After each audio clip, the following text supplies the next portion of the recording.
Well, what's the humanities degree for? It's to teach you how to think. You learn to think by writing.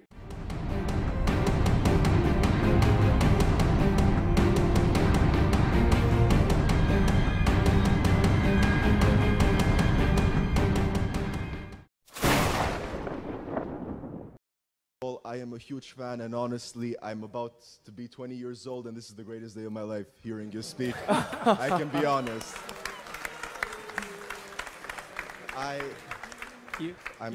And I had a question, because I understand what you're saying, and especially being in an academical setting, we are a huge number of students, and of course we have to navigate towards many things, especially for people who have come from other countries and therefore different cultures. If you could give one advice to us, how we could be able to actually put our opinion out there and to actually make people listen and not to cause some mindless conflict with just yelling, what advice would you give us? Learn to write. I'm dead serious. Like, I'm dead serious about that. Because writing is formalized thinking. And so the way you write is, first of all, you need a problem. Because why write if you don't have a problem? So this is good advice if you're just writing an essay, by the way, for your classes. Is like, pick a bloody problem that you want to write about, because otherwise it's false right from the start. It's up to you to engage with the material until you find something that grips you, that you desire to investigate. Okay, so you need a problem. Well, the next thing you need to do is, well, you need to have something to say about the problem. Well, so reading. Reading is really good for that. Read as much as you can. Get your hands on that addresses the problem. Okay, so now you know a bunch of things, or at least provisionally know them. You at least have access to them. Well, now you start sorting through it. It's like, okay, well, maybe I need to summarize what I've learned, and then I need to iron out the contradictions between what I've learned, and I need to elegantly formulate that, and I need to get my word choice right, and my phrase choice right, and my sentence choice right, and I need to organize the sentences into proper paragraphs, and the paragraphs into proper sequence, so that I have a coherent argument. And at the same time, what you're doing is you're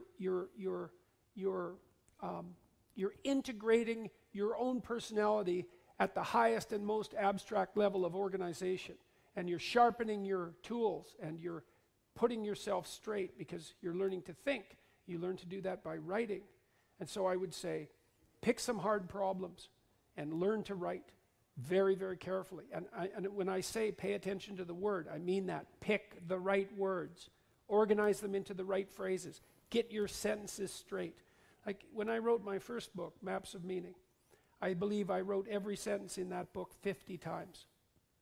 50 variants of every sentence. I'd read it once, I'd read it again, I'd read it again, I'd read it again, and I'd have a little competition. Which sentence is better? Which sentence is better? I'd pick that sentence. Do the same with the paragraphs. Over many, many years, you hone your words. They're the most powerful thing about you, bar none.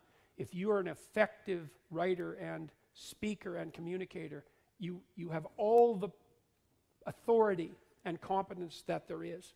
And so you're at university. Maybe you're taking a humanities degree. Well, what's the humanities degree for? It's to teach you how to think. You learn to think by writing.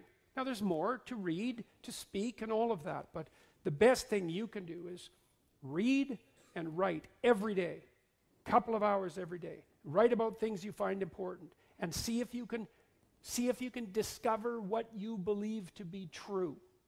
And that'll build you a foundation, and it's unbelievably practical.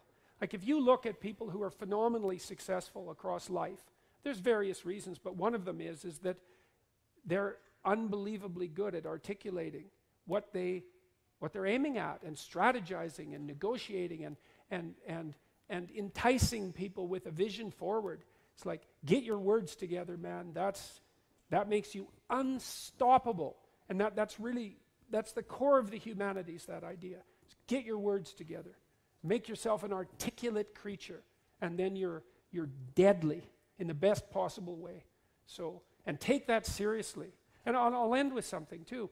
You students, You might think in your more cynical moments that you have to offer your professors what they want and gerrymander the content of your language to suit their predilections or what you consider to be their predilections. First of all, it's a very small minority of professors who are corrupt enough to punish you for producing a high-quality essay that they don't agree with. And though that's reprehensible, but it doesn't happen very often.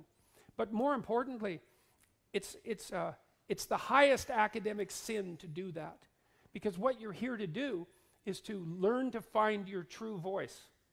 And every time you deviate from that for expedient reasons, you corrupt yourself. And not in a trivial way. Because when you formulate your arguments, that becomes a permanent part of your character. You carry that with you. It becomes part of the structure through which you view the world, and it guides your actions. And so you hold your words pristine, and you work in a dedicated way to become as articulate and clear as you can possibly become. And there's nothing that's more practical and noble than that at the same time. That's why the humanities are so valuable. You know, you think, well, what good is a humanities degree?